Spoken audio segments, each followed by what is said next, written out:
Ex Machina. I'm gonna review it.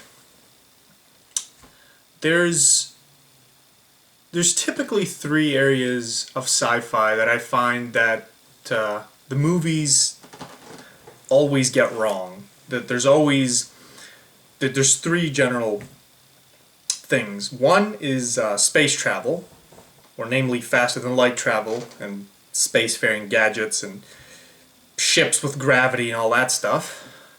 Two is time travel. That's always gotten wrong, and Looper, for a good example.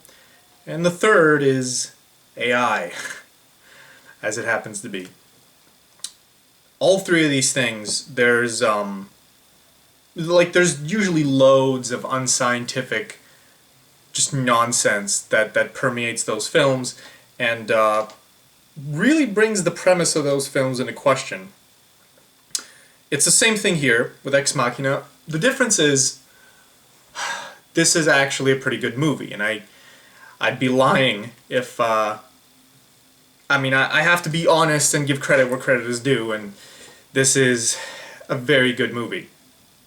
However, the review is going to be a little bipolar, and I'm going to have to point out the flaws where they are, otherwise it just wouldn't be honest. So where to begin? One thing that's immediately noticeable is that this is not a typical action sci-fi or even a typical thriller sci-fi. It's evidenced by the fact that there's no over-dramatization of anything. It's very down-to-earth most of the time. Not always, but most of the time. This is a very down-to-earth story. You only have three characters, really. Four characters technically, and a few non-characters, but it's basically just three characters. Not even three, it's mostly two characters. And that makes it very simple, very easy to keep track of all the details.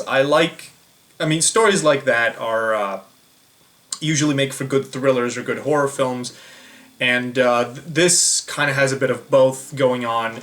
It definitely has some horror and thriller stuff in the tone and the mood that exists in the film, which is actually really good. I think that stuff like that really adds to the tension, and that's actually that would be the first sort of point of praise for this movie. Is this movie does tension like you wouldn't believe. From pretty much the first 10 minutes forward, you really get a sense that bad things are going to happen, or strange things are going to happen. Very just the everything is sort of put into question, and the fate of the characters is put into question. Something very, very creepy is going on the second that Caleb gets into that. The second he shows up, and you find out it's weird in the middle of an iceberg, or Greenland or wherever. There's this weird research facility. It's all very creepy. It's all very strange. It's all brilliant because creepiness and strangeness. That stuff adds a mystique, and that makes you want to keep watching. But that's not the main area where the movie derives its quality. The movie derives its quality from the themes that it has, the themes that it touches on, and the way that it connects the themes with the nature of the plot and the nature of the characters, which is an example of good writing, by the way, because you can't look at any aspect of this movie in isolation. You can't really look at the plot in isolation. You can't, or the setting, or the characters. You could sort of try to look at Caleb and Nathan, but if you try to look at Ava as a character, you can't really answer. It's like, who is Ava as a character? You automatically have to start asking questions. Well, okay, what does it even mean for her to be a character? What does it even... You sort of immediately have to think about the overall message, the big picture. The biggest theme of this film, which is, what does it mean to be human? And there's plenty to say about that later on. So yeah, what's really good about this is that it's not like usually what you have with sci-fi, especially with the AI stuff, is it's usually some kind of utopia where there's like in Star Trek, you have Data, or you have these AI robots that help the humans out, and it's all wonderful and beautiful, or it's a dystopia where the AI took over and everything's bad. It's either a dystopia or a utopia. In fact, that's just the case in general. There's either something really bad that's going to happen because of the AI, or something that's really good. It's never anything that's mundane. And this film, it was more or less mundane the entire time. There's no over dramatization, except for at the very end. We'll get to that when we get there. So no over dramatization. It's down to earth. Very. I wouldn't say it's very plausible, but there are believable elements to this story. Believable elements, believable people. It's much closer to reality than what you expect to see, which, it's just different. That's different than what we're used to when it comes to AI. And I guess there's something to praise there. And because it's so down to earth, that adds an authenticity to the story, which in turn adds weight to the thematic elements of the story, which is all very nice and good. Let's dive right into some of the biggest themes. There's a great conversation, but like most of the thematic stuff, you get across through conversations between Nathan and Caleb. Ava doesn't really add any thematicism through her conversations. Ava's role in the story is the other aspect, the horror, tension, thriller aspect. Most of the conversations she and Caleb have a lot to do with, oh shit, what's going to happen? Oh shit, there's scary things going on. She says things, you can't trust Nathan. That interaction is more there for the thrill and the scare. Nathan and Caleb's interaction is all about the big meaning of what this is, and they explicitly address certain things. For instance, Caleb asks Nathan, well, why did you give her sexuality? And Nathan explains, well, it's like you can't, what he says is actually a decent point. He says, you've never, had an example of a living thing on Earth that hasn't had sexuality. Well, we've had asexual things. So he didn't bother to make her asexual. But whatever, we haven't had advanced consciousness that hasn't had sexuality. So it kind of makes sense. If you're trying to build a person, if you're trying to build an AI that emulates a person, you have to introduce sexuality at some point.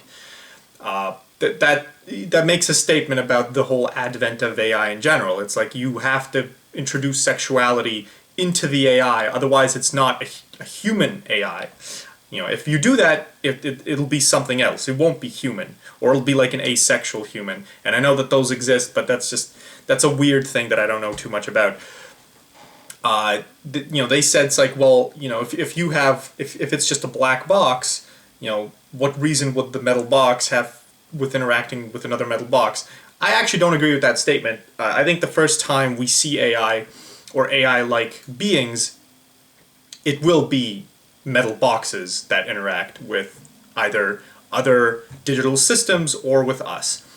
It won't be like what you expect a human AI, because building a human AI is a huge challenge on many other levels, and I'm actually probably going to split this up into 2 parts and talk about that in the second part. But yeah, so big challenge with actually building a human AI. But the thing is, if it is a metal box, it won't be a human AI. It'll be something else. It will be non-human, and making it non-human isn't really the point, right? You want to see if you can make a human out of technology, right? Because if you can do that, that says a lot about the human condition. But yeah, so I don't agree with Nathan in that statement, especially since he also says human.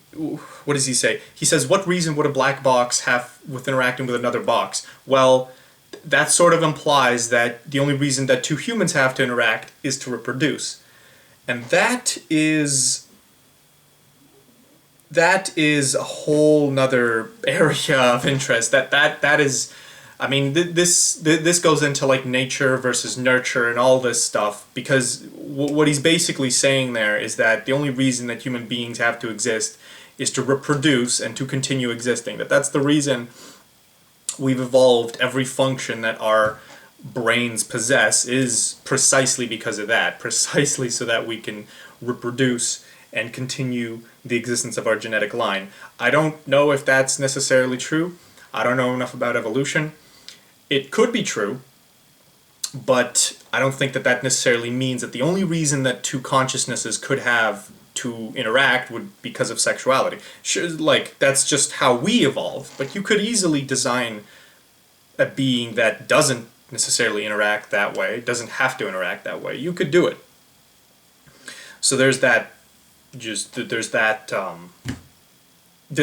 issue. But see, that's good, because like the way, I'm not saying that disagreeing with Nathan isn't a flaw.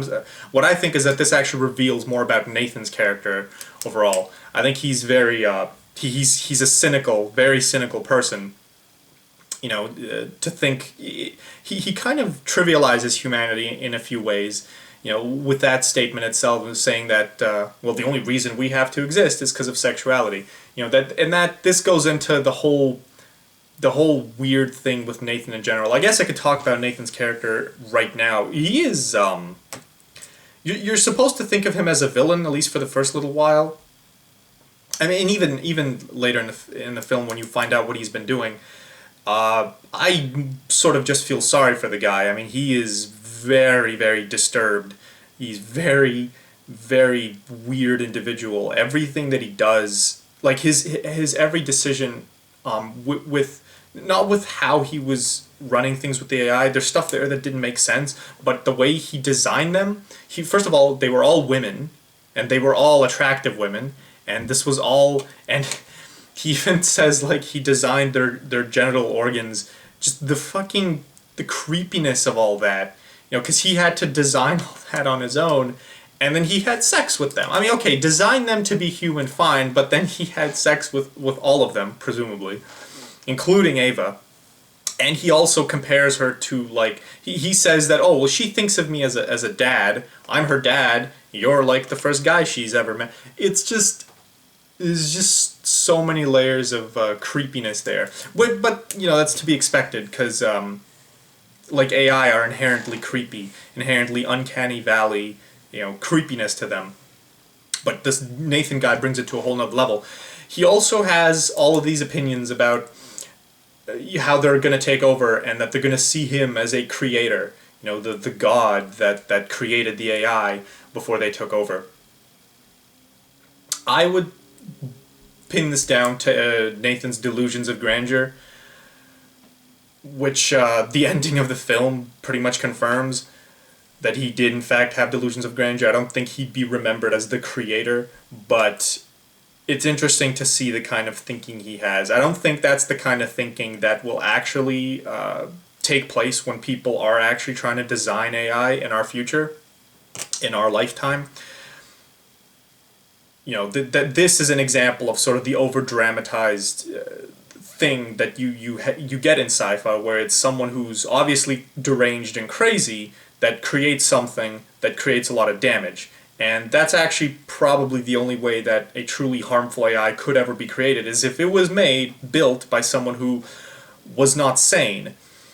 So, you know, if we really want to be safe when we build AI, I think what we should do is make sure that people like Nathan aren't working on it. You know, so much of what happened in this movie, so much of the failure of the whole experiment and Nathan's own demise and Caleb's demise, a lot of it had to do with the things Nathan did. A lot of it, like 90% of it, had to do with the mistakes that he made when he designed the experiment, and when he made the decisions that he made to try and do it. In fact, so much of it was his mistake that I'm actually thinking that a lot of it is just the movie's mistake for making Nathan that stupid. Because a lot of it wasn't even him being crazy. A lot of it was just plain stupid. You know. But again, I could go on and on about the stupid shit that he did, and I won't do that now. I'll do that later or in the next part. The movie itself, with Nathan's role, is it has a very like you see this a lot. Like movies that aren't too long can't really. They don't really have a beginning, middle, and end, if you know what I mean. They don't have, well, they do, but it's like it's smaller in scope. They don't feel like a sort of a full story with, set up, events and then a resolution. They don't try to resolve things. They try to leave things up in the air. They sort of try to end on a cliffhanger. Sort of a what's next moment, or what happens next, or oh wait, or something like, there's twists, you know what I mean? There's always twists, and you see this in Fincher, all these like Fincher-esque movies, all these super cynical twist movies, and horror movies as well. There's always some kind of twist, there's always some kind of, thing that happens that really makes you wonder what's going to happen next. That's how they make it satisfying, by making you wonder, because they don't have the time, or you can't, the simple fact is, I don't think you can make like a movie that has a proper resolution within 2 hours, within 2 hour time. It just can't happen. Look at the Lord of the Rings trilogy. That's a 10-hour trilogy in the extended version. And in 10 hours, yeah, you can certainly make a beginning, middle, and end where everything is resolved for every character. You can't do that in 2 hours. It's just not enough time. Unless it's a very simple story, but not with the amount of stuff that's going on in a movie like this, and the amount of themes and the amount of dialogue. The point is, they have to have a what's next moment. It was the same thing in Clockwork Orange. It's like, at the end of Clockwork Orange, the Alex is all getting beaten up and tortured, and you kind of feel bad for him. But right at the end, when when they remove the programming, you're like, oh, yay, we feel bad for Alex. Yay, he's cured. Oh, wait. Because you realize him being cured is not a good thing, because he's a crazy person. Same thing here. It's like, oh yes, Ava, she killed the bad guy. She killed Nathan. Now she's gonna escape, and now she's like a human being. Oh wait, she leaves Caleb to die, and well, there's other problems, but yeah, it's like it's one of those oh wait moments, if you know what I mean. It's a twist. All right. Now I have the uncomfortable position of getting into the flaws, the very, very many flaws that this thing had. It's actually fascinating. This movie had 96 out of 100 on Rotten Tomatoes, 95 out of 100 on Metacritic. That's pretty high. That's masterpiece level. That is something that is a masterpiece that gets that kind of score. Something that is memorable to the point where it will never be forgotten. That is timelessness right there. That kind of score. On IMDb, though, it only has like 7.7. That's weird. Usually Rotten Tomatoes is lower than IMDb, but here IMDb is actually lower. I think that might be because of the users. And as far as I'm concerned, the user score is the audience score is better. It's more accurate. I don't think this movie is timelessness or masterpiece level, which makes me really wonder, what do the critics actually look for in films, that they looked at this and said, oh, this is the best thing ever made? I guess they were probably... I don't know why the style, the Fincher-esque style, is so adored, but they probably looked at elements like the lighting and the tension and the music and the horror elements and all that. The users, I don't know what they looked at. I can't imagine. But I think the 7.7 out of 100 is much more accurate. It's way more closer to the objective value of how good this film is, if there is such a thing, than what the critics thought. And I'm going to try and explain why. This movie's rife with problems. There's the most glaring of which... Okay, like, I understand what they were going for with Ava. The whole point of the character was to really question what it means to be human. That's the whole point of having an AI character like that. That's the plus side of it. But at the same time, there's a negative side. There's a flaw with Ava. Not as in setting, there's a storytelling flaw with Ava's character. The simple fact is that Ava... What is Ava's character, I guess? I really liked Caleb and I really liked Nathan. They were both fantastic characters, very well written, very unique, very well acted. Everything about them was, their own. They felt like people. But then you're going to ask, well, what about Ava? Well, what about her? An exercise to anyone watching. Try and come up, pretend for a second that Ava is not an AI. Hard, I know, but pretend. Pretend you met this woman in real life. And she's covered in the skin thing, and you try to interact with her. What kind of person do you think she would be? What sense would you get about the kind of person that she was? Let's say you spent a decent amount of time interacting with her. And forget about the manipulative thing that she has going on. Just pretend, just imagine that, that would actually be a real Turing test. You meet a person and then you don't know if they're a machine or not, and the test would be determining whether or not she thinks and works and acts like a real human being would. The question here is whether or not she has a unique character. Now, see, with Caleb and Nathan, it's very easy to characterize them. With Caleb, he's a nerd, a huge nerd. He has a low self-esteem, probably lack of confidence. He's a very good person. He believes in doing the right thing. He's very sensitive, very gullible. On and on. Smart. He has all this intelligence. All of these layers to him, right? Very multidimensional character. Ava, you could say she's smart, sure.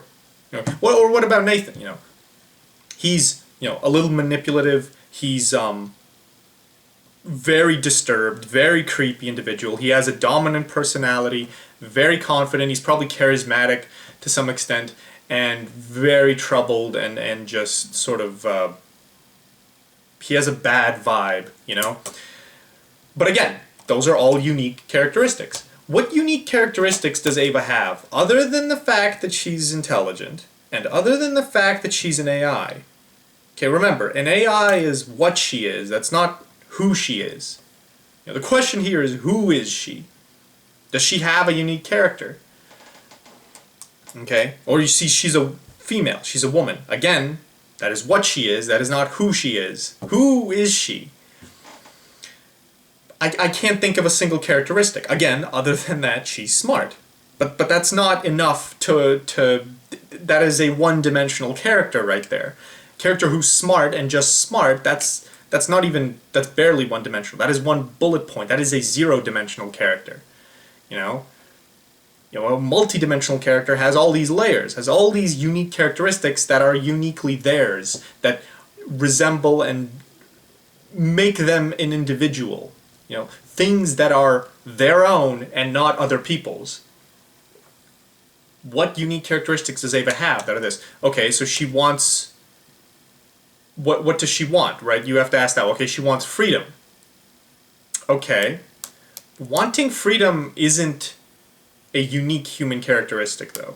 Every human being might want freedom, not to be trapped in a certain... freedom isn't really a human instinct either. Freedom isn't... Yeah, okay, that's what I was going to say. Freedom isn't a pure human instinct. Freedom is just... People desire freedom because freedom is a means to other things, right? They desire freedom to do what they want. It's never like, I want freedom. No. You don't want freedom. You want freedom to do what you want. Okay? But what do you want? It's what you want that makes you you. Wanting freedom isn't what makes you you. Wanting freedom is just the means of allowing you to do the thing that you want. But the thing that you want is the unique thing that makes you the individual that you are, not the wanting of freedom. So, what does she want? Okay, well, she wants to go out into a public square and do what? Right? Well, what does she want to do there? She just wants to be there, to people watch, to look around. All right, that's fine for what, half an hour, an afternoon? Who is that? Just what she wants to do her whole life? If you really start to question who she is as a person, you kind of get the idea that she really isn't a person. You know, wanting to people watch is not enough to warrant... That is like a child's ambition. That is not a unique... That is not enough to shape an individual. You know, individuals have much more going on than that. They have fears, they have inhibitions, they have goals and desires, they have skills, they have weaknesses, they have strengths. There's so many things that you can go on and on about. And Ava has none of these things. No, not a single one. Now, of course, you could say, well, okay, that's because she isn't fully human. Okay. But the issue with that is that is a resounding answer to the question, how human is Ava? Right? Because all of that, I mean, the fact that she doesn't have a character suggests quite heavily that she is not human at all. She's barely even human. The only ability she has is the ability to think intelligently, to accomplish the one goal she has, which is to go into a public space and people watch until her battery runs out or whatever. What that means is that Nathan built a machine that was willing to kill him for the simple goal of just going into a public space and watching people. That's it. That is the depth of the decision-making that Ava made. That is it. That is the only thing that she ever wanted. But of course you could say, okay, well, whoa, hold on. You're being too critical of her. Maybe she has more things going on, other than just the fact that she's intelligent and wants the people to watch. Okay, but what are these things? Then, see, my issue with her is that you aren't even... There are no hints as to what she actually wants. Not even a few. You know, there might have been a few, but then the movie sort of undoes it all by saying... By saying that she was just manipulating Caleb. You know, the movie, I feel like what they tried to do was to say that her character is that she wants freedom. But like I just pointed out, I don't think wanting freedom is a unique characteristic that creates a human being. Every human being on Earth wants freedom to some extent. Because freedom is not a unique goal. Freedom is a means to a goal. You know, it is a means to a goal that every human being requires because they all need that to get a goal. It's like every human being wanting food. Right? Every single person on Earth wants food, right? They need food to eat. This goes back to Maslow, for fuck's sake. I mean, everyone needs food, everyone needs water, and everyone needs some freedom in order to, you know, self-actualize and do the things that they want. Do the specific things that they desire. Wanting freedom does not make her a unique individual. It makes her human-like. It does not make her human. It does not make her a human. So there's problems with that. I mean, the whole question as to what Ava's thoughts are is sort of a gigantic flaw. I don't see this as purely... You see, the point is you can't look at this as purely a positive aspect of Ava's character. Because it really... It says you need to question... You really need to question Ava. But if you question her too much, what you're going to realize is that she doesn't really make sense. And... she doesn't add as much to the theme to the theme of what does it mean to be human as much as you'd have hoped. It's kind of weird. It's like you're supposed to think about her, but you're not supposed to think too much. And that's a problem. You know, for a movie that's supposed to be all about thinking about things, you can't think too much, because if you think too much, the movie stops making sense. On that note, let's talk about some of the other things that didn't make any goddamn sense in this film. Right off the bat, you get to meet this Nathan guy, who is basically a drunk and a lecher, and it's hard to imagine someone like this actually being able to build an AI. The way he explains it is he looked at Google data, or it's not Google, it's some other name, but it's essentially Google, and Google was able to map out the way that human beings think. Okay, but that's how they think, that is not what they think about.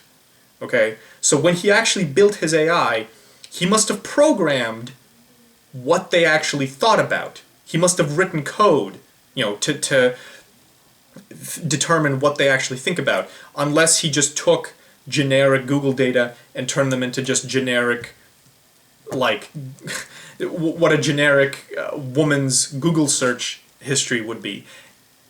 It's hard. Like, the movie doesn't really explain a lot. It doesn't explain a lot of its assumptions. And as you go forward, there's more and more of these assumptions. For one, I have a huge problem with Nathan as a whole because I don't believe that this guy would ever build an AI. When an AI does get built, it is going to be in a lab with dozens, if not hundreds of people working on it. That's what it's going to happen. And why would he only make women? I mean, okay, we know he only made women because he's a creepy bastard, but if an AI does get made, wouldn't you want to make a female and a male? And wouldn't you start with making children? Because a child's brain is definitely simpler to code than an adult's brain, right? Furthermore, the problems with this whole thing is that Nathan actually had no idea how his own AI worked. He had no idea the kinds of thoughts that were in Ava's brain, okay? Because she was willing to kill him, okay? Unless he expected that. Well, I mean, he knew that she hated him because she said she hated him, but there's two ways that this could have worked out. Either he didn't know that she was willing to kill him, which is a huge flaw, because he didn't know how they think. And that's not acceptable. You're the guy who built these things. You should know how they think. He coded their brains, for fuck's sake. He should know every single thought that permeates their body. Heck, he should have computer screens in his room that translate the binary going on inside Ava's brain into English and display her thoughts on the screen. You know, do that sort of translation. That's what he needed to actually be on top of the whole situation, to actually know the programming that was going on inside her head. You know, the thoughts being generated. Because that's incredibly important if what you're trying to do is figure out and test how human she was. I mean, he'd be able to see her thoughts, and then he'd be able to see her behavior, and then, you know, if he sees her thoughts on his screen and her behavior resembles the behavior of a human being, he'd be able to conclude, you know, she's basically what a human being would be, right? But he didn't do any of that, so okay, he didn't know that she was willing to kill him, but so then maybe he knew that she was willing to kill him. But then the question is why would he design an AI that's willing to kill him? I mean, I'm sorry, I know that he's a crazy bastard that was having sex with these female robots, but in what universe would you design machines, you know, dangerous machines that are willing to do you harm, that are as capable as human being? Like, the whole the logic is just so bizarre. It's like you're trying to create a person that you know is gonna hurt you. Like, why would you do that? Just to see if you could create a person?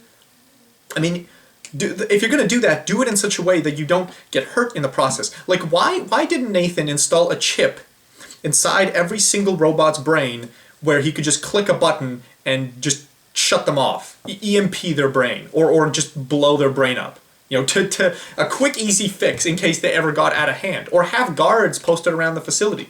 You know, something a little bit more elaborate than what he did.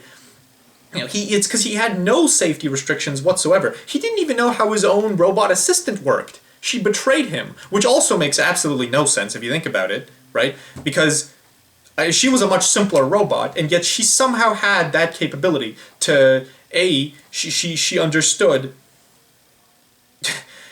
When Caleb was looking at the other robots, she understood to start peeling her skin off to show him that she was actually a robot.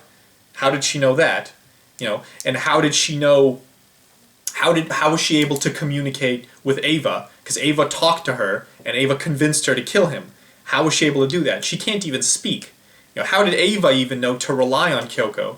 Now, Kyoko's whole role in this is really questioning. It's like, okay, well, the idea is that Kyoko had more consciousness than we gave her credit, but if she did, then again, it's really bizarre how Nathan wouldn't know about it, because he was convinced that the only things that Kyoko could do are the simple things she was programmed for, like the dance that she was doing.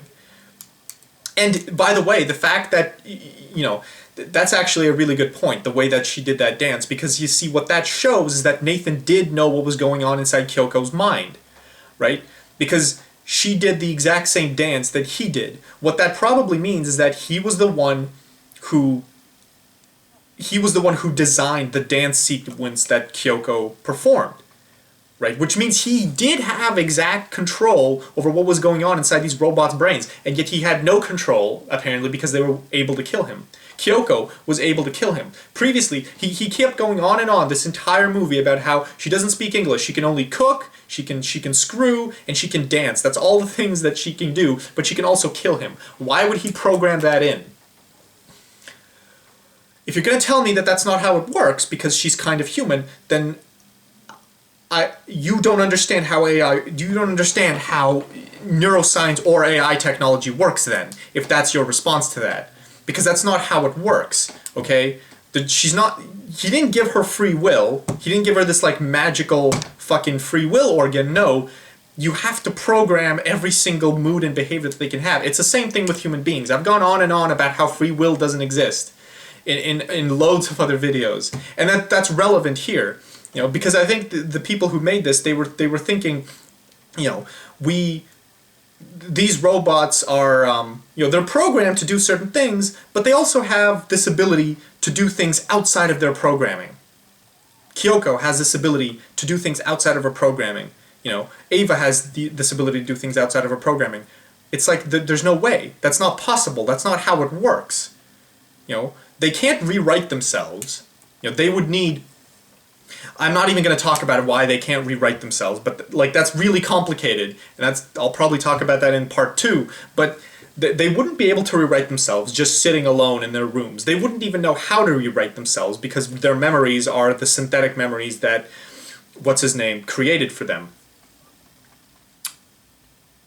It's very weird. You're supposed to question what these robots can and can't do, but when you do, you see that it doesn't make any sense, the things that they can do. It doesn't make sense that they can do some of these things because there's no reason for them to have been programmed to do those things. The only way in which they can do that stuff is if they have this free will, you know, to go outside of this deterministic thing that they've been designed for. But you can't go outside of determinism. Now, humans can't do it either. Humans are also programmed to behave and act a certain way. I'm sorry if that's, you know, this isn't a controversial fact either, or an open question in philosophy at all. Determinism is the truth. That's just how the world works. And it works the same way with whether you're a human being or a robot. This is just a very complex machine, but it's still a machine. It's the same thing with these robots. So you don't question it too much, because if you do, it doesn't make any sense. That actually brings me up another point. At one point, one of the first conversations Caleb has with Nathan, he mentions stochastic processes. He's like, stochastic, as in non-deterministic. I just have to point out, stochastic does not mean non-deterministic. Stochastic means that you can't use deterministic laws of physics to analyze it. But not because it's not deterministic, inherently, you have to use probability because it's too complicated to use the deterministic laws. For instance, if I roll a dice, you know, this is like, it's like a stochastic process, right? You know, I have no way of knowing what number is going to fall on, but the universe does. You know, it is a predetermined. Every single dice roll is a predetermined number will fall. It's not truly random. Right, because there's a bunch of there's billions of hidden tiny hidden variables that you can't notice, like the angle at which I throw it, the angle at which it hits the ground, the distance between my hand and the ground, and the air pressure, and all these millions of variables that actually determine the outcome of the dice roll. So the reason you don't use all those variables is because it's too many variables. It's way too complicated to actually figure out what the dice roll would have been. What you have to do is you have to just analyze it probabilistically. That's what a stochastic process is. And as far as I'm concerned, I don't think human beings have any kind of stochastic... Like, if they do have stochastic thinking, I don't know enough about neuroscience to know about that, but if they do have stochastic thinking, that is not non-deterministic thinking. And in the movie, Caleb says that it is. And I just have to point out that that isn't true. That is incorrect. Stochastic does not mean non-deterministic. Yeah, there's that. I just pointed out. Let's talk about the ending. The ending makes no goddamn sense. I've already said it. So Kyoko stabbing Nathan is, I've already said, it's just that whole thing is just, it's one of two possibilities. Either he didn't know what was going on inside her head, which means he's an idiot. How did he build her? 2, he did know what was going on inside her head, but he allowed her to do the things he did. The second thing is highly improbable because, from all intents and purposes, it felt like he didn't actually know what was going on inside her head. He acted. He kept acting like the only thing she could do was dance, and she couldn't talk. So, whatever. Like I already made that point. Secondly, you have again, no death chip in Ava's brain to kill her in case she gets out of hand. The whole point of the experiment was to... Nathan's actions in the experiment were kind of silly. He's like... The idea, the test, was to see if Ava could manipulate Caleb into escaping. There's a whole bunch of problems with that. Number 1, all that proves is that she has intelligence. Not that she is a human. Because intelligence, like I pointed out before, is one of many characteristics that make up an individual. You have to be intelligent, you have to have, whether you have empathy or not, whether you're organized or not, whether or not you are agreeable or not, whether or not you have sexuality that you care about, whether or not you have the desire to get other people's respect, whether or not you want to self-actualize, whether or not you have morality. These are all questions. And all of these things are things human beings possess. As far as this test would only confirm that Ava possesses one of those things, which is intelligence, which is not a lot. Secondly, the way Nathan administered the test was really kind of silly. He actually helped her out a lot. He did the misdirection to sort of manipulate Caleb. And he helped manipulate Caleb himself because he lied to Caleb and told him, hey, she actually does like you. She's not pretending. Which, by the way, how would he even know that? Like, if he doesn't have those screens where he can analyze, where he can see Ava's actual thoughts being translated from binary, why... actually, that's another good question. Does Ava think in English, or does she think in some other language? She probably thinks in English, if the way normal human beings think in English, at least on a conscious level, not on a subconscious level. Okay, so he helped her out a lot, knowing, which makes no sense, because why would he help her out if she succeeded in the test, it would mean that she escapes and potentially... you have a robot on the loose. Like, that's bad news bears for everyone. So why would he help Caleb out? Like, it felt like he went a little too far helping her out. He went a little too far helping her out given the potential bad consequence of her succeeding in the test. That whole thing was questionable. Caleb... questioning whether or not he was a robot is...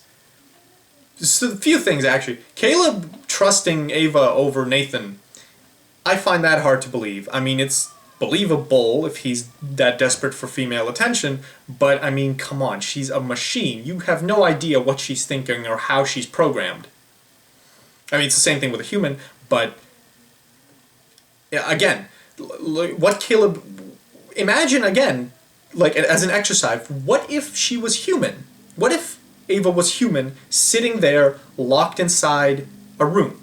That is what Caleb had to think about if he was actually trying to determine whether or not she was a good AI. Now, what would a human do in that situation? Would a human not say anything, do anything to get out? Right? That's what a human being would do. And Ava did the same thing. And yet, for some reason, he has all this trust for her. On top of the fact she's a robot and you trust her over the machine. I mean, I get it. Nathan's not really a likable guy, but I mean, come on, Caleb. And this ended up screwing him over in the end. So there's that. Then Caleb thinking that he's a machine is just kind of retarded. Like, you have... I mean, you have memories. You have all these memories of being out in life, out in the world, you know. How could you ever possibly be a machine? Why would he even think this? And even if he was, how would it matter? Would it even matter? Like, if he was a machine, it certainly wasn't questioned up until this very moment, right? So if he was an AI, he was functioning pretty damn well as a human being would have functioned. So you know what? If you're that good at resembling a human being, then for all intents and purposes, you are a human being. So how does it make sense to question? I mean, that's a tiny flaw. I won't harp on the movie too much. The other flaws are legit. This is like a minor nit. Then there's the ending. So Caleb gets locked inside the thing when everything shuts down. But that makes no sense. Because Ava locks him in, but of course Caleb... Why wouldn't Nathan have some kind of like fingerprint scanner or an eyeball scanner? I mean, that wouldn't have helped out Caleb because he was locked in another room, but why wouldn't Nathan have that he always needed a key card? Like, that is a pretty shitty security system. You know, if you don't have the key card, you're locked inside wherever room you're in, you can't get out. What if you lost your key card in another room? You'd be completely screwed. It's a stupidly designed research facility is all I'm saying. Beyond that, Caleb reprogrammed the system to shut down all the doors, open all the doors when the system when the system shut down, when it went on to alternative power. So at the end there, when he put his key card into the computer in Nathan's room, everything shut down, and yet the door was still locked. That didn't make any sense. He programmed the doors to open when there was a shutdown. Why was he still locked in at the end? Again, unless he programmed the doors to open that one time when Ava left her room, and then every other time they would just continue to close. But again, that's also stupid, because his entire goal was to lock Nathan inside the facility and leave him there, which means what must have happened is, what he must have wanted was, you get Ava out when there's a power outage, and then the power turns back on and Nathan's locked, and the power has to stay back on. Why would he program only that one power outage to open the doors and all the other power outages after that to leave them closed? That's more programming. Like that's harder to code, first of all, and that's just stupid. There's no reason to do that, unless he expected another power outage. And Caleb's whole plan is actually kind of stupid. Like, what does he expect is going to happen? Like, either Nathan dies, or he stays... Like, if Nathan survives that whole thing somehow, he's gonna get out, and he's gonna, you know... Caleb gets arrested if he does that, because he's essentially committed murder here, if he tries to lock Nathan in. If Nathan escapes, then Nathan goes to the police, right? Or Nathan goes to someone. Caleb gets caught, and Caleb goes to jail for murder again. It's like he didn't think through the consequences of what he did. You know, he just thought, I'm going to reveal Ava to the world, and it's going to be fantastic. Yeah, but what about you, buddy? Like, you don't... These events don't just exist in isolation. There's a whole world out there of people that things matter and things get affected if you decide to lock Nathan into this thing. And it's the same thing now with what Ava does. Let's get into that. So Ava leaves Caleb locked, and there's been speculation as to why. I think it's because she didn't want to be revealed for being an AI, because she'd get locked in another cell. Alright, that's fine. But okay, so there's problems here, though, because what does she actually know about the outside world? Right? We don't know what she knows. Actually, the first meeting that Caleb had with Ava, Ava says something. She says, I've always known how to speak. You know, I've always known how to speak English, or I've always known, or something.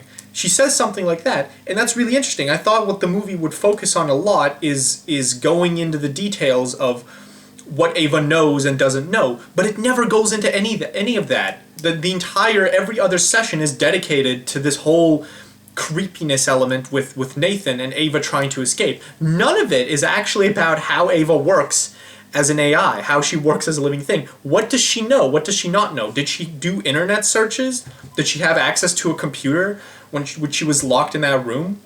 She's not hooked up to a computer, by the way. Like, she's not hooked up to she doesn't have an internet connection in her head. Or does she? If she does have an internet connection in her head, maybe she can read PDF files inside her head somehow. But if she doesn't have that, does she read PDF files? Or are all of her... If she doesn't read anything, if she's not connected to the internet, then she can't read anything that's on the internet, which means she knows absolutely nothing about how the human world works. And if that's the case, then all of the memories she has are in fact synthetic, which means they were in fact designed by Nathan. Which means, again, the fact that she wants to escape is entirely Nathan's fault, so why would he... Okay, I mean, he wanted to design her like that to see if she could do it, but... Again, you just, like, you see, if you really think about it, there's just so many things that just don't really gel at all. If she knew nothing about the outside world, how the hell did she escape? Like, how the heck did she convince that pilot? First of all, okay, let's talk about this. Convincing the pilot to fly her away. I've heard people say it's like, oh, well, that's profound. It's like, she's so human, she convinced the pilot. I'm sorry, you can't, no human being in her position would have been able to convince that pilot to fly away. You'd have to be a superhuman. You'd have to have mind control to do that type of shit. The DC, if this was a fucking D&D game, the DC on persuading that pilot would have been like 1 billion. And you'd need to roll fucking 620s in a row to actually match the DC. Like, that is retarded. Think about it. They definitely have a log. This is a hermit, a guy who lives on his own, who has all this security. People have to fly up there. They definitely have a log of who's supposed to go up and go out. And there's definitely a schedule, and they definitely knew this blonde guy Caleb is going to be coming back. So when he doesn't show up, the pilot's just like, huh? Hey, I'm waiting for this blonde Caleb guy. Are you him? What is she going to say? Is she going to say, no, I'm not him? Then the pilot's like, well, where is he? I'm supposed to pick him up. Well, just pick me up instead, Mr. Pilot, sir.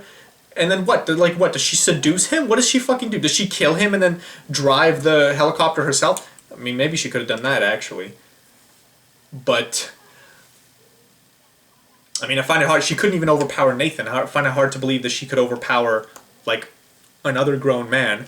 Anyway, I she wasn't built any stronger than a regular human being. I think that was the idea. But, so yeah, okay, so she would have to kill the pilot. There's no way she could convince him. And if she didn't convince him, that whole thing would have ended right there. The pilot would have been like, wait, I have to go find this Caleb person. He's supposed to pick him up right now. So then they telephone the base where Nathan lives, the research facility. Nobody picks up. What happens? Okay, they telephone again. Wait a few hours. They telephone again. Then they go over there. They find that, Nathan's dead and Caleb's locked in a room. End of story right there. And then What's-Her-Face gets put back in a cell. That's what would have happened. Unless she kills the pilot.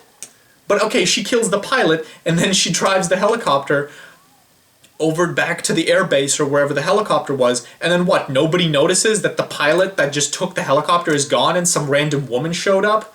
And like nobody notices her? How did she get from there to New York or wherever, at the place where she's going to people watch? And what is she going to do there? Like, how long is she going to people watch? What other things is she going to do? Remember, she has no money, no name, nobody knows she exists, she has no family, nobody to go to, she has no identification, no social security number, no license, nothing. She's nothing. She's not a person as far as society's concerned. What is she going to do? She's going to go, like, become a homeless person, a bum, at which point she's eventually going to run out of electricity or... the electromagnet that charges her up, so she's just going to power down and just going to sit there powerless until somebody finds her, and then they're going to realize she's a robot, and then they're going to take her. Also, that skin that she wears, that shit seems to come on and off pretty easily. You could just peel it off like it's nothing, like it's fucking Velcro. That's how easily Kyoko and Ava were peeling that shit on and off. And yet... it leaves no seams, and it somehow stays on perfectly, even though it's that easy to take on and off. Like if she ever got into any kind of fight or scuffle, that stuff would begin to come off. You know, it's not like Terminator, where in Terminator he was actually wearing like skin and you had to cut it open for him to get at the robotic skeleton beneath the skin.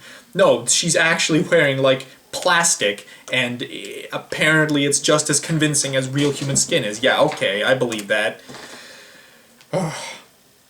See, again, like, you just think about it. And besides, the whole situation, somebody would have figured out that that Nathan and Caleb, did Nathan not have contact with the outside world at all? Did he not make phone calls? Did he not do anything? Did nobody, like, did he never speak to anyone? I mean, I feel like he had to have made phone calls, because how else did he get Caleb up there in the first place? He had to make phone calls. Which means whoever makes phone calls with him would have found out, oh, wait, he's not answering, what's going on? And then they would have sent someone up there, they would have found Caleb, Caleb would have told him the story, they would have found Ava, end of story. Like, this isn't going to go anywhere. That's why the whole ending sequence, it's like, oh, where is this going to go? But it's not going to go anywhere. Well, where could it possibly go? She has no... This robot, she has no ability to do anything. Okay? She's not equipped to do anything or even survive in this world. How is she going to do anything? Unless she's a superhuman. But there's no way she's a superhuman, because she wasn't designed to be a superhuman. She was designed to be a human. Okay? She's not going to, like, take over. She's not going to breed her own race of robots. Like, there's nothing that she could possibly do. Right? There's nothing that she could possibly do of any significance that could have any effect within the human world. The most she could do is she could go out and live in the woods by herself. Well, wow, what a great story. So she might as well go back and live in that live in that forest with Nathan and Caleb. I just, again, like, this is why I really question, what the heck does this robot want? I mean, I accept the fact that she might want human things, but she wants nothing. It's like, there's nothing that she could possibly want out in the human world of any significance to her. That's the point.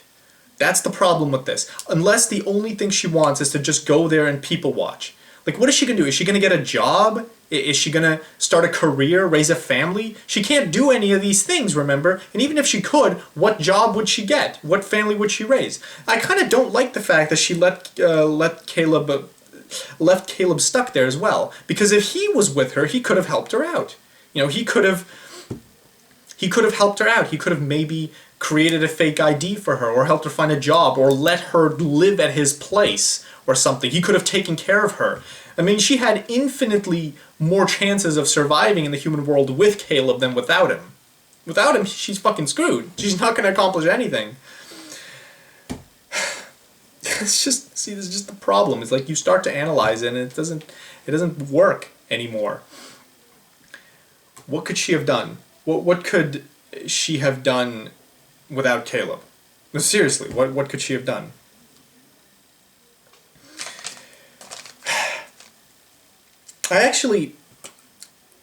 The thing is, if the fact that she was manipulating Caleb, that's kind of a wow, it's a gut punch moment. It's kind of like when they kill someone off that you like in Game of Thrones. That's what that was. What it says about Ava is that she's manipulative and that she's intelligent. But I mean, we were already convinced that she was pretty intelligent. We didn't need to prove... I mean, the test was interesting, but I didn't really feel like they needed to prove that she was that intelligent. If what Ava did was she decided to stick with Caleb, what would have happened was... Well, then they would have made another statement that she was, not only was she intelligent, she was actually capable of real human affection and emotion.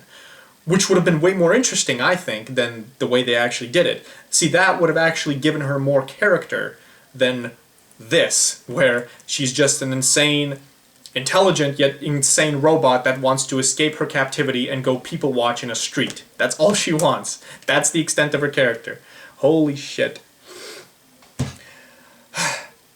I mean, I know I've rambled on and on about these flaws, but there's still a lot that you could actually analyze here and say. There's a lot you could say about how AI work, and how they will work when they actually get made, and just in general how they would work, and what you would expect from a movie that actually does AI justice, and just does AI in such a way that either they mostly make sense or at least have them make sense at the core. They don't have to make sense in every single thing they do. There can be out of character moments, but I don't know if there's a single movie out there that does AI properly. Well, actually, no, The Matrix did AI properly, but The Matrix wasn't really about the AI, it was about, The Matrix. I don't know if there's any movie out there that really tries to show you AI and show you how they work and do it properly. And there's a lot you can say about, there's a lot I can say, and there's a lot I have to say, there's actually a lot I have to say about how that could work and what a good movie that could actually be. But I'm not going to do that here. I'm going to do that in part 2. The last thing I want to discuss here is the theme of this film. The biggest theme of this film. What does it mean to be human?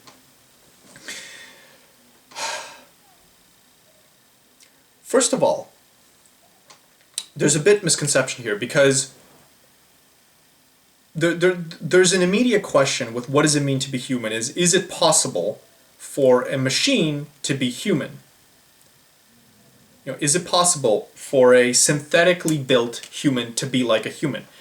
Now the answer to that is an uncontroversial and resounding yes. Yes, it is scientifically possible to build a machine that operates the same way a human being does. It is possible to make, again, synthetic skin, synthetic organs. That's all possible. That's going to be possible in the near future. The only thing left is a synthetic brain, and that is possible as well. Again, this isn't speculation on my part. This isn't my guess.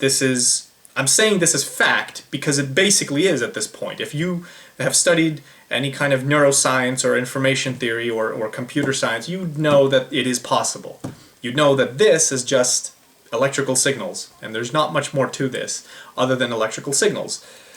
This is just an elaborate machine. The human brain is an elaborate machine, so if we want to build an AI, we just have to build a machine that's that elaborate. So it's possible to make that. The question, what does it mean to be human, is a question that shows up afterwards. Realizing that it's possible to build a synthetic human being, the question then becomes, well, what does it actually mean to be human at that point? In other words, is it possible to build a consciousness that isn't human, but is still a consciousness? Do human beings have an identifier that can consciousness exist in a non-human form? A non-biological form either. That is what the question really is. And that brings up an even greater, more complicated question, is what does it even mean to be a consciousness? What kind of consciousness could we have? We could have some insane, quantum consciousnesses as well that operate through quantum computing, right? It really opens up a huge plethora and scope of just the possibilities. Just try to fathom and imagine the possibilities, all the different kinds of consciousnesses you could design that could exist. It's fascinating. This movie didn't really try to analyze that, but that is just a fascinating question that the movie does kind of bring up. And I will give it credit where credit is due. Like I said, the theme, what does it mean to be human, is a very, very important and fascinating theme. And it does question it in a lot of ways because it through conversations with Caleb and Nathan, where they really ask, well, is it possible to build a consciousness that doesn't have sexuality? The answer to that is, of course, yes, but the question is, but just the idea of that itself, the idea of a consciousness that doesn't possess sexuality or doesn't possess, ordinary human traits is such a bizarre, unfamiliar idea. It's kind of hard for human beings to transcend our, the things that are so familiar to us, so familiarly human, and imagine consciousnesses that have none of that stuff. Not encumbered by having to eat or drink, not having sexuality or anything, but are still consciousnesses in their own way. It's such a fascinating just idea, right? Just think about it.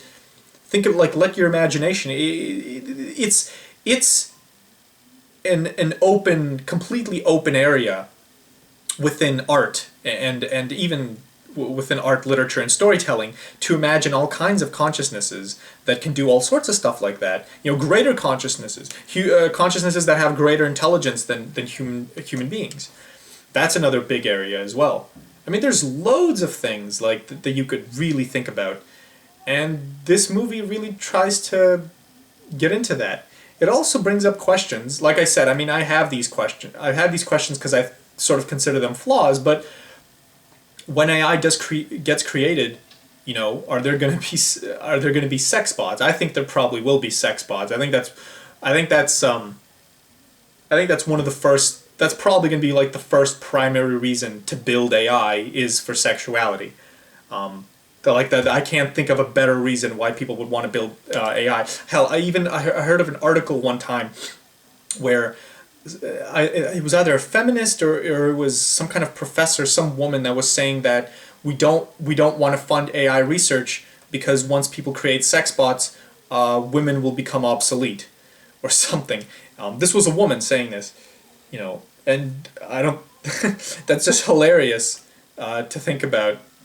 Because, I mean, I feel like, at least so far as sexual pleasure goes, that is definitely the first thing on the table as far as commercializing AI technology. But the next thing is you want to build things that are smarter than you, and you want to see what they can do that you can't do. There will be tasks that AI could perform that would be better to have AI perform than to have humans perform. Then there's going to be all kinds of sort of social politics about, are AI really human? Do you consider them human? This also goes into the question as to whether or not we will continue to be human, or whether we won't become synthetic and just upgrade our organs to synthetic counterparts because that's just better and more. Synthetic organs are more advanced and they're more durable and longevity, all that stuff. You really start to wonder what, like, the possibilities are endless with what consciousness can do, what consciousness can become, what consciousness can be. And at what point does it become a human consciousness? What's so special about the human consciousness, right? Like, it's like, even if you build an AI that's exactly human, except that it has synthetic parts inside, but it works and thinks and on the surface level it acts exactly like a human being does. It's like a Cylon, for instance, like exactly like a Cylon. Do you think of it as a human? I mean, I would probably think of it as a human. The synthetic nuts and bolts on the inside don't really matter that much. That's a superficial difference. But it's interesting to think about, how can you deviate from that model? And what kind of differences that can create. Like, let's say you make these robots, but let's say you don't give them sexuality. Let's say that they're just programmed in other ways. Let's say they don't have genitals or something. What kind of culture would that create for these machines then? How would they operate and work and interact with each other and think of themselves? I mean, Nathan says it pretty clearly, like, what reason would they have to interact? But it's like, you could come up with a reason. You could program them to have a reason to interact. It's just interesting to think what kind of society that could build if you built a society out of these kinds of machines that didn't have sexuality, or machines that didn't have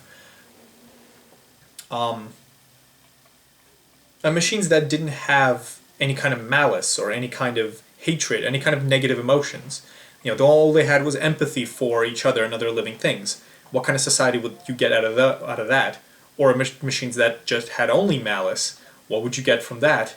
I mean, it's like a whole lot of just endless possibilities. That's why the advent of AI is very, very exciting as far as our society is concerned. And, I'm going to talk more about that in the second part, because what I want to do is I really want to explain and make the air clear about how AI actually work and why they're not something to fear, they're something to embrace. Stephen Hawking said that recently as well. He said, like, you shouldn't be afraid of AI, you should be afraid of...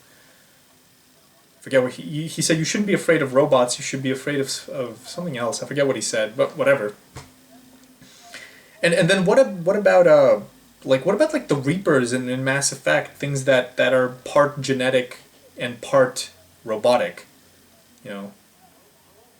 there's just so many interesting things that you could build and you could create and that you could imagine, let alone build and create. I think that's the future, honestly. The future of our species is we're going to be creating other races and seeing how they think and work and interact and the cultures that generates. That's probably what humanity's going to end up doing. We're going to become gods that do that. You know, what else could we possibly be at that point, right? Like, we're going to travel across the stars and spread throughout the universe and gather resources and continue to survive. But for what? What are we going to do with all that time on our hands? This is what we're going to do. We're going to create robots, or we're going to create humans, or we're going to create something else. Oh, it's fascinating. And that's why this movie's a net positive, and a definitely good net positive, because, I mean, it really gets you thinking. It's not a masterpiece by any stretch of the imagination, because a masterpiece doesn't have so many glaring logical, inconsistencies. And maybe it has a less questionable premise. But the premise here isn't just that this was an AI, the premise here is that this was an AI and all that other stuff I mentioned, that Nathan could create an AI, and that he could create an AI that wants to kill him, and that he isn't aware of what it's thinking, and all that stuff. On and on. Anyway, that's all I have to say about that. I hope you enjoyed.